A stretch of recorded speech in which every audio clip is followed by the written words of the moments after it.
یہ ایک ایسی لڑکی کی کہانی ہے جس کو اللہ تعالیٰ کی بنائی ہوئی سب مخلوق سے پیار ہوتا ہے، چاہے وہ انسان ہوں، پرندے ہوں یا جانور۔ اس لڑکی کا نام بیا ہے۔ اس کی زندگی کا مقصد لوگوں کی خدمت کرنا ہے۔ دوسروں کی مدد کرنے سے اس کو خوشی ملتی ہے۔ بیا نے اپنے گھر میں ایک طوطا پال رکھا ہوتا ہے جس کا نام اس نے ڈوڈو رکھا۔ ڈوڈو سے بیا کو بہت محبت تھی۔ ہر طرح سے اس کا خیال رکھنا، وقت پر ڈوڈو کو کھانا کھلانا، اس کے آرام کا خیال رکھنا۔ ڈوڈو ہر لحاظ سے بیا کے گھر میں خوش تھا، مزے میں رہتا، باتیں بھی کرتا، سب گھر والوں کا دل بہلاتا تھا، آزادی کے ساتھ گھومتا پھرتا تھا۔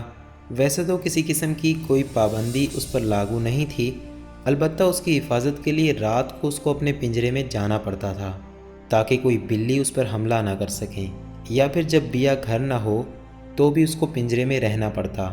پھر ایک دن یوں ہوا کہ بیا کے دل میں خیال پیدا ہوا۔ بیا نے سوچا کہ آزادی کتنی بڑی نعمت ہے۔ اللہ پاک نے سب کو آزاد پیدا کیا اور آزادی ہر جاندار کا حق ہے، پھر یہ پرندہ کیوں قید ہے؟ حالانکہ اگر دیکھا جائے تو ڈوڈو آزادی سے گھومتا پھرتا تھا، لیکن پھر بھی ایک انسان کی قید میں تھا، کیونکہ اس کی آزادی ایک گھر تک ہی محدود تھی، اس لمٹ سے وہ باہر نہیں جا سکتا تھا۔ اور یہی بات بیا کے دل میں آئی کہ یہ قید ہی تو ہے ڈوڈو کے لیے، تو کیوں نہ اس کو آزاد کر دیا جائے۔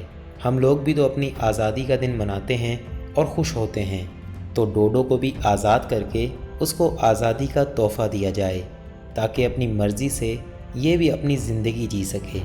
تو ایک دن بیا نے اپنے ڈوڈو کو، جس سے بیا کو بے حد محبت تھی، اس کی خوشی کے لیے اس پرندے کو آزاد کر دیا۔ بیا کو ڈوڈو کی آزادی پر بے حد خوشی ہوئی، لیکن جب بیا کے دوست احباب کو پتہ چلا کہ بیا نے اپنے سب سے پیارے پرندے کو اڑا دیا تو سب کو بہت حیرت ہوئی۔ سب نے بیا سے پوچھا، تم نے ایسا کیوں کیا؟ کسی نے بہت دکھ کا اظہار کیا اور کسی نے خوشی کا۔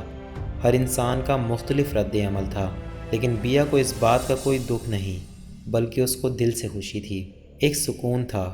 یہ الگ بات ہے کہ بیا آج بھی چھپ چھپ کر ڈوڈو کی یاد میں روتی ہے، آنسو بہاتی ہے، مگر اس کے یہ آنسو ڈوڈو کو آزاد کرنے کے لیے نہیں، بلکہ یہ آنسو ڈوڈو کی محبت میں بہتے ہیں۔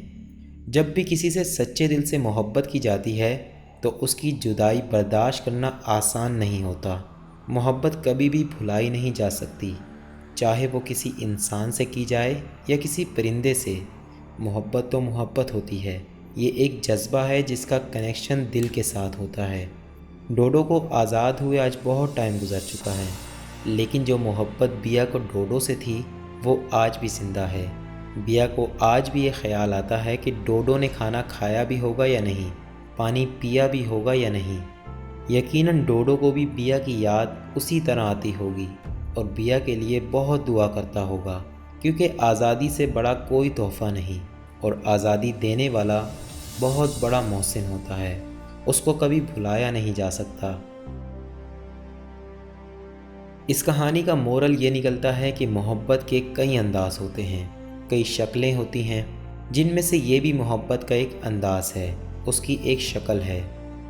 محبت یوں بھی ہوتی ہے کسی کو آزاد کرنے سے، کسی پیاسے کو پانی پلانے سے، کسی بھوکے کو کھانا کھلانے سے، کسی بے سہارے کو سہارا دینے سے۔ محبت یوں بھی ہوتی ہے۔